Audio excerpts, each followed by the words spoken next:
Each year in the U.S., millions of people are hospitalized for a variety of reasons.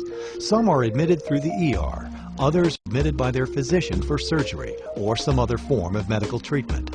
But did you know that most people who end up in the hospital with a serious chronic illness will most likely require something called palliative care? Palliative care is medical care focused on the relief of pain and other symptoms and support for the best possible quality of life for patients living with serious illness and for their families. And palliative care is delivered at the same time as all other medical care focused on prolonging life or curing disease. The goal of palliative care is to relieve the pain, symptoms, and stress of serious illness, whatever the diagnosis or prognosis. It is appropriate for people of any age and at any point in an illness. It can be delivered along with treatments that are meant to cure you.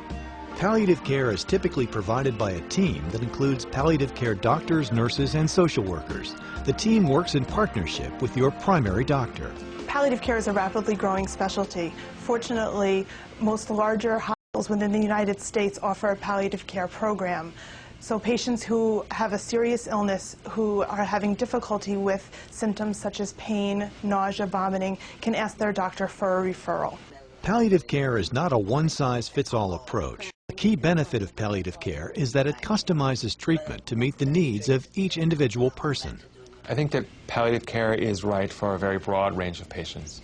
So it can be patients with diagnoses such as cancer, but certainly patients with any form of heart disease, lung disease, dementia, Parkinson's disease, any condition that has pain or any other symptom that folks will need help with along the way.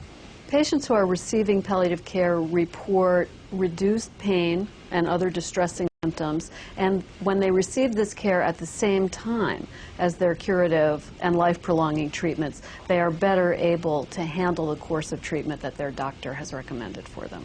My recent personal experience with palliative care was when I was in the hospital for a benign brain tumor, and it really made me realize as a physician how important palliative care is, that despite the fact that I was being treated by world-class surgeons, that I really needed somebody who was specifically looking out for my other symptoms, my pain management, the nausea that I had post-operatively, people who weren't necessarily just interested in the incision that I had and whether the surgery was a success, but really were looking at me as a whole individual, and people who could advocate for me in getting adequate pain management and other symptom management. That really is not the forte of surgeons, even when they are world-class. To learn more about palliative care, visit getpalliativecare.org.